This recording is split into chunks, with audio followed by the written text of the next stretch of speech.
friends, and welcome to the latest issue of the Wiser newsletter. You'll see that I'm still down at the beach. It is the end of August. Lovely time to be here.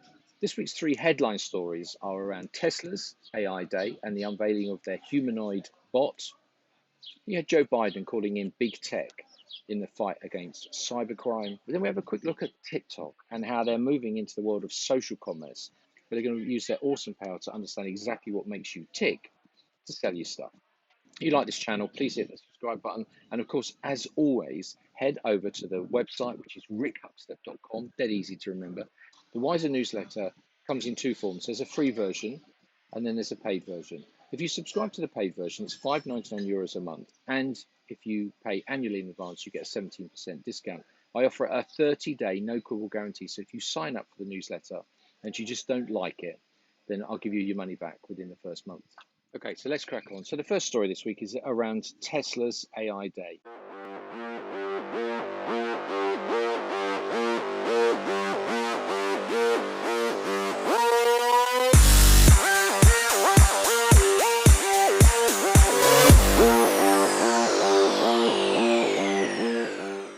Now, the latest event was Tesla's AI Day on August the 19th, and the event was live streamed on YouTube in front of a small group of invited guests.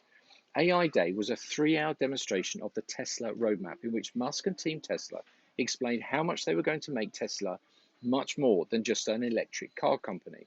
Now, a key theme was talent, and there's no doubt that Musk used this as a recruiting event for the best and the very brightest in the world of AI talent.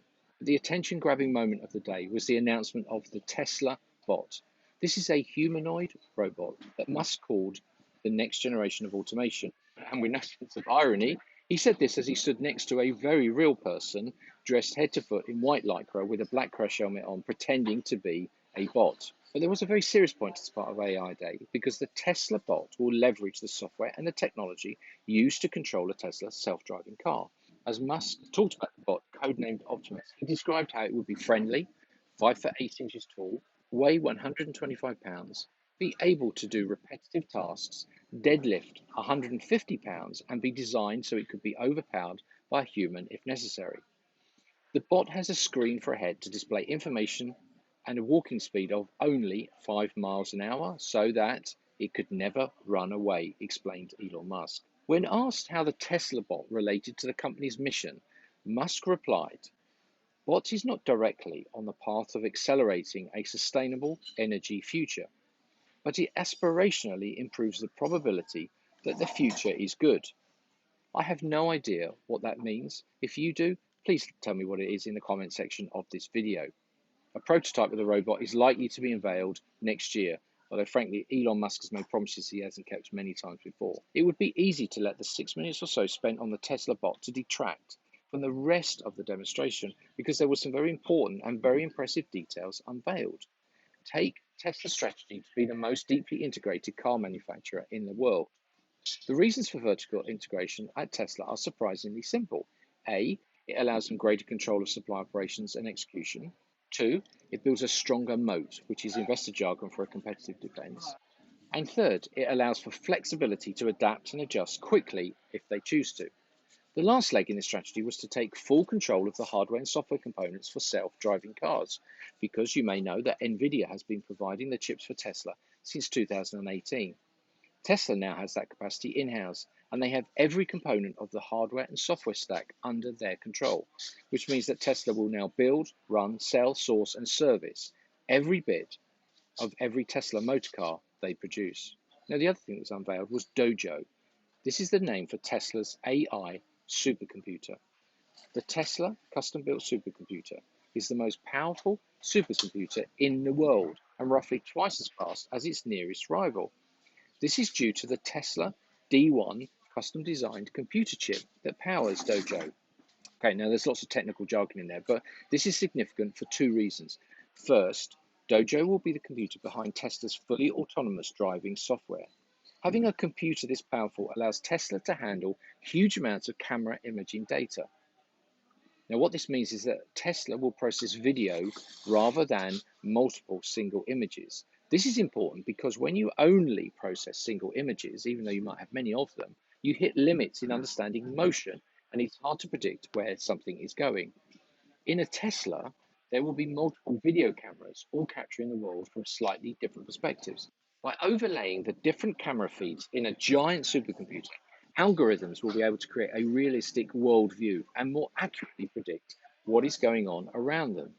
And the second reason is because, quite simply, it means that by owning the entire AI stack, Tesla will be able to move faster than the competition without being vulnerable to supply chain issues or third-party failings, leaving Tesla in full control. The second big story of the week was around President Biden calling a cybersecurity summit at the White House. Cybersecurity is a global and growing industry and is estimated to be worth $153 billion a year and growing at about 12%. Insurer AIG says that ransomware claims have increased 150% since 2018, and cybersecurity ventures predict that it could cost the global economy around $10 trillion a year by 2025.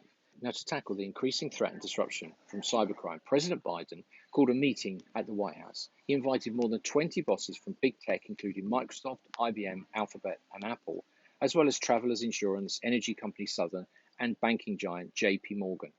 The focus of their meeting was to discuss cybersecurity, ransomware, and critical infrastructure, and how to protect the United States from it. Cybersecurity incidents are on the rise and are affecting all corners of the economy. Notable cyber attacks in recent times include the SolarWinds attack, which last year undoubtedly shook Washington when it was exposed that agents working on behalf of the Russian government had undetected access to the inner workings of government agencies. As an interesting side note, SolarWinds is a software company and they use the password SolarWinds123 to apply critical software updates. Hardly surprising that someone managed to figure that one out.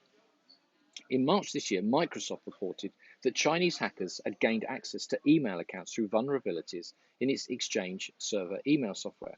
The hackers obtained information from defense contractors to schools, from retailers to the European Banking Authority.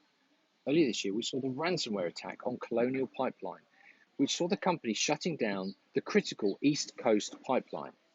The hacking group DarkSide claimed responsibility for taking nearly 100 gigabytes of data from Colonial before the pipeline was shut down. And a couple of weeks ago, I wrote about the story in the Washington Post about the Pegasus project. This is a plot by authoritarian governments to install spyware on the mobile devices of targeted individuals to spy on them. After the president's meeting, the big tech CEOs made a host of commitments. Microsoft pledged $20 billion over the next 5 years to advance cybersecurity solutions. Google committed $10 billion over the next 5 years to strengthen cybersecurity, whilst IBM promised to train 150,000 people in cybersecurity skills in the next 3 years. Apple's commitment was to continue to work with suppliers to drive the mass adoption of multi-factor authentication, security training, vulnerability, remediation, and event logging. And finally, we have TikTok's strategic push into e-commerce. Now, TikTok is super addictive, as the 1.3 billion monthly active users and I can testify. Its strength is in the algorithms that use the 15 to 30-second videos to figure out really quickly who you are and what makes you tick. And then they send you a never-ending diet of video shorts that tickle your fancy. TikTok captures more signals about you than any other social media platform, and in double quick time. Think of it this way: if you have a Netflix or a Spotify account, you'll be familiar with the way that those platforms work out what you like and make recommendations of what to watch or listen to next. Personally, I love the Discover Weekly playlist on Spotify and how they have this way of finding music that I love instantly but have never heard before. But the problem for Netflix and Spotify is that you have to watch a whole load of shows or listen to a whole bunch of music before they start to figure out what you like. TikTok is different. Less than 15 minutes, they've figured this all out and more, which makes TikTok a perfect place for e-commerce, especially when you can exploit influencers like 16-year-old Charlie D'Amelio and her 123 million followers. Her videos have been liked 9.8 billion times. Yes, 9.8 billion times, which means they've been watched many more times than that. Now, TikTok is moving big time into this e-commerce space and they are building a feature so that its users can buy direct from within the app. And the latest retailer to take advantage of TikTok's attention-grabbing addiction is Canadian e-commerce platform Shopify. Shopify has partnered with TikTok so that merchants can add a shopping tab directly to their TikTok business profile. This is the latest example of social commerce, which is a segment of e-commerce expected to record $36 billion in sales this year and account for 5% of all retail sales by 2025. And finally, do you want to know who's who in fintech? Well, earlier this week, influencer relationship management software provider Onalytica published the latest report in the who's who in fintech. And guess what? I'm in it. For more insights and information on the tech economy, head over to the Wiser newsletter, which you can find here. Subscribe to this channel, follow me on Twitter, follow me on LinkedIn. That's all for this week. And remember, insight and information gives you leverage. Till next week.